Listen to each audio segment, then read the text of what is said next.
चलिए आज की इस वीडियो में हम लोग ये जानने वाले हैं कि आखिर द्वारिका का मिस्ट्री क्या है, द्वारिका का रहस्य क्या है, आखिर द्वारिका का निर्माण किसने किया, इसके पीछे का रहस्य क्या है, फिर इसका विनाश किस प्रकार से हुआ, ये कैसे आखिर अरब सागर में के अंदर में डूब गया। उसके बाद हम ये बात करेंगे कि आखिर द्वारिका नगरी का खोज किसने किया। इन सभी विषयों के बारे में इस वीडियो में चर्चा करेंगे। तो आ जाइए शुरू करते हैं कि विष्णु जी के 4 धामों में से एक धाम है आपका द्वारिका, जो कि गुजरात के जामनगर जिले में अरब सागर के किनारे स्थित है और हजारों कृष्ण भक्त दर्शन करने के लिए आते हैं। देखिए, भगवत पुराण के अनुसार मथुरा में जब श्री कृष्ण भगवान ने कंस का वध कर दिया था, तब से मथुरा के अंदर में श्री कृष्ण भगवान यादवों के साथ रहने लग गया था। लेकिन जैसे ही कंस का वध होता है तो कंस के जो ससुर थे जरासंध, वो बहुत क्रोधित हो गया। इसी कारण जरासंध मथुरा में बार बार आक्रमण कर रहा था।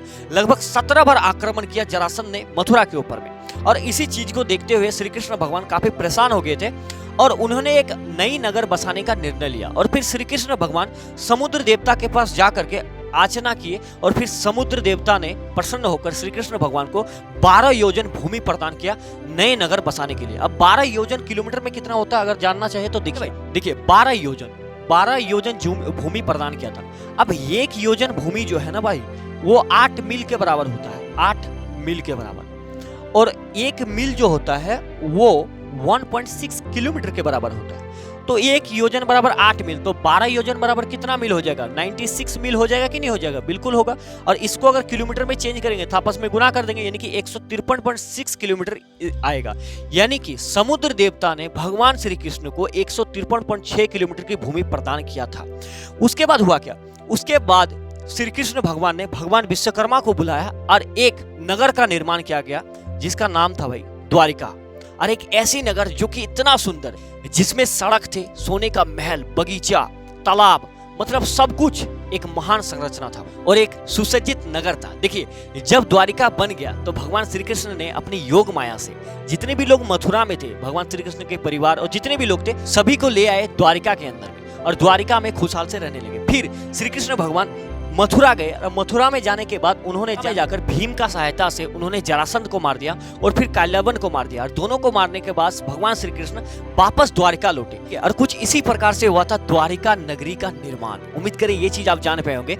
अब हम थोड़ा सा आगे बढ़ते हैं और ये पता लगाते हैं कि आखिर द्वारिका का विनाश कैसे हुआ था। तो देखिए, द्वारिका का विनाश का 2 कारण है, एक है महाभारत से और एक है दूसरा आगे जो मैं आपको बताऊंगा। तो महाभारत से कैसे समझते हैं? देखिए, आपको पता होगा कि महाभारत का युद्ध जो है वो कौरवों और पांडवों के बीच में 18 दिन भीषण युद्ध हुआ था, बहुत भयंकर युद्ध, जिसमें से भगवान श्री कृष्ण अर्जुन के सारथी के रूप में महत्वपूर्ण भूमिका निभाए थे, जिसके कारण पांडवों को विजय प्राप्त हुआ था और कौरव हार गए थे। तो कौरव के जो माता थे गांधारी, उन्होंने अपने 100 पुत्रों को 100 को देख करके भगवान श्री कृष्ण को दोषी ठहराया कि ये जितने भी हमारे वंश का कुल का नाश हुआ है, इसके कारण आप ही है।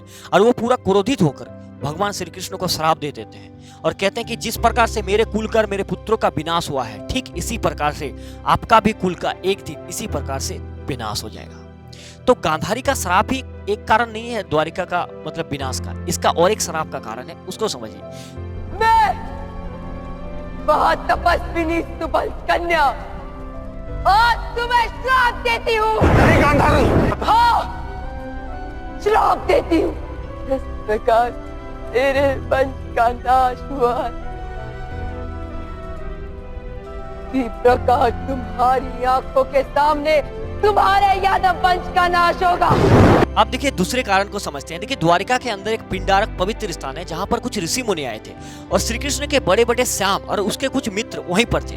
और उन्होंने देखा कि उन्होंने सोचा कि ऋषि मुनियों का मजा लेते हैं। और जो श्री कृष्ण के बेटे थे श्याम, उन्होंने एक गर्भवती महिला का रूप धारण कर लिया और इस ऋषि मुनि से पूछने लगा कि आप बताओ, हमारे पेट के बच्चे के बारे में बताओ। ये चीज ऋषि मुनि देख करके बहुत क्रोधित हो गया और श्याम को श्राप दिया कि जाओ, तुम्हारे पेट से एक लोहे का मुसल जन्म लेगा जो कि तुम्हारे वंश का विनाश का कारण बनेगा। और बाद में जब देखा उनके मित्रों ने तो सही में एक लोहे का मुसल ने जन्म लिया था। और जैसे ही ये बात श्री कृष्ण के नाना जी राजा उग्रसेन को पता चलता है तो वो लोहे के मुसल को टुकड़े टुकड़े कर करके समुद्र में फेंक देता है। और समुद्र में इसलिए फेंक देता है ताकि उसको लगता है कि अगर समुद्र में फेंक देंगे तो शायद ये श्राप से बच जाएंगे, श्राप हमें नहीं लगेगा। लेकिन ऐसा कुछ भी नहीं होता। जैसे ही समुद्र में फेंकता है वो लोहे के टुकड़े, एक मछली ने खा लेता है, और एक मछली, उस मछली को मछुआरे पकड़ के लाता है और उठाता है। फिर उसे जब काटता है उसके अंदर से वही लोहे के टुकड़े निकलते हैं, और उसी लोहे के टुकड़े को एक शिकारी लेकर के एक तीर, जहरीला तीर बना लेता है। लेकिन सवाल ये आता है कि आखिर एक लोहे का मुसल कैसे वंश को विनाश कर सकता है, इसको समझते हैं। देखिए, लगभग 36 साल बाद गांधारी का श्राप जो है वो मतलब शुरू हो गया था। पूरे द्वारिका वासियों में सब धूत थे, एकदम आपस में लड़ के सभी भाइयों का विनाश हो रहा था, द्वारिका पूरा जल रहा था। और इसी चीज को देखते हुए जो बलराम थे, श्री कृष्ण भगवान के बड़े भैया बलराम, उन्होंने अपना देह को त्याग। इसी चीज को देखते हुए भी श्री कृष्ण भगवान चले गए एक पीपल के पेड़ के नीचे में जाके सो। उसी समय पे एक शिकारी आया, जरा ने तीर चलाया, वो तीर जा करके लग गया श्री कृष्ण भगवान के पैर के नीचे। लेकिन वो जानबूझकर नहीं मारा, इनको लग रहा था कि ये हिरण का माथा है, सर है, ठीक है। और ये जो तीर है, ये तीर उसी लोहे से बनाया गया था जो कि मछली के पेट से निकला था, और जिसके कारण यहाँ पर तीर लग जाता है। भगवान श्री कृष्ण अपना देह त्याग देते हैं और अपने धाम में लौट जाते हैं। और जब ये बात अर्जुन को पता चलता है तो अर्जुन दौड़े द्वारिका आते हैं और देखते हैं कि द्वारिका पूरा जल रहा है। और श्री कृष्ण के वचन के अनुसार द्वारिका में जितने भी लोग, बच्चे और औरत थे, सभी को लेकर के वो निकल जाते हैं। और जैसे ही अर्जुन निकलते हैं, द्वारिका जो है वो अरब सागर में डूब जाता है, और तभी से वो खो जाता है।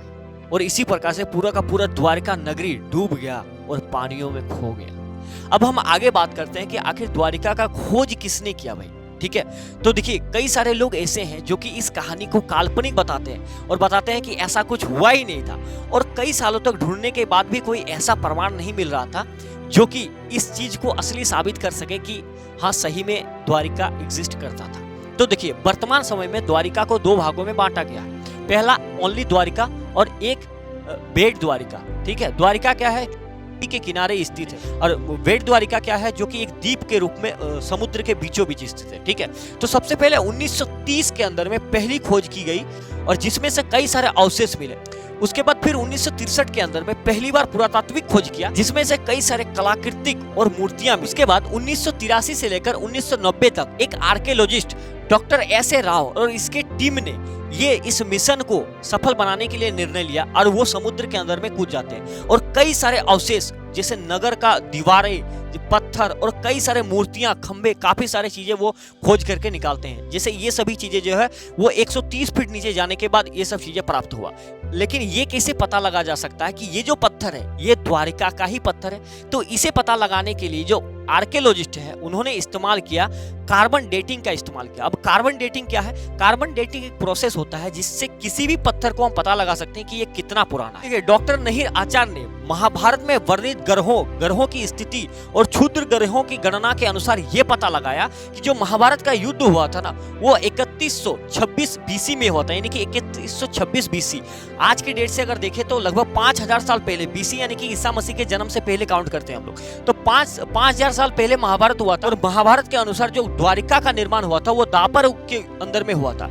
और जब इस पत्थर में कार्बन डेटिंग का इस्तेमाल किया गया, पता लगा कि ये जो समय है इस समय से खास संबंध रखता है। लेकिन सवाल ये आता है कि भाई पत्थर तो किसी भी समय का हो सकता है, तो क्या हम सिर्फ एक पत्थर को साबुत के तौर पे देख सकते हैं? तो इसी चीज को देखते हुए जो आर्कियोलॉजिस्ट है उन्होंने क्या किया, समुद्र के अंदर में 130 फीट गहरा में कूद गया और ये पता लगाने की कोशिश किया कि ये जो आपको ये दिख रहा नगर दिख रहा है ये गया, और इसे नापने का कोशिश किया गया भाई कि ये कितना बड़ा है। और हैरान कर देने वाली बात ये है कि ये पता लगा कि ये 12 योजन है भाई, 12 योजन में फैला हुआ है। 12 योजन में फैला हुआ है। 12 योजन यानी कि पुराणों के हिसाब से जब समुद्र देव ने भगवान श्री कृष्ण को जो ये जमीन प्रदान किया था तब भी 12 योजन ही था भाई। तो इस बात से स्पष्ट हो जाता है कि ये जो द्वारिका है ये वही श्री कृष्ण भगवान का ही द्वारिका है जो कि आज अरब सागर में डूब गया है। 2007 में फिर से भारत पुरातत्विक सर्वेक्षण के अनुसार इसकी खुदाई जारी है जो कि आज भी चल रहे हैं। और एक थ्योरी के अनुसार ऐसा कहा जाता है कि 3500 साल पहले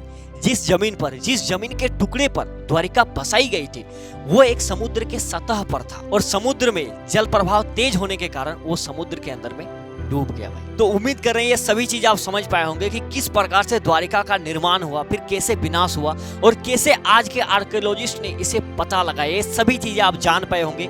इस वीडियो से आपने नया कुछ क्या सीखा ये जरूर बताइएगा, और ये वीडियो आपको कैसा लगा इसके बारे में भी जरूर बताइएगा। और अगर आप हमारे साथ जुड़ना चाहते हैं तो चैनल को सब्सक्राइब करके हमारे साथ जुड़ सकते हैं। तो आज की सेशन को यहीं पर समाप्त करेंगे, मिलेंगे नेक्स्ट वीडियो के अंदर में। तब तक के लिए धन्यवाद। जय हिंद, जय श्री कृष्णा। मेरा नाम है किशोर।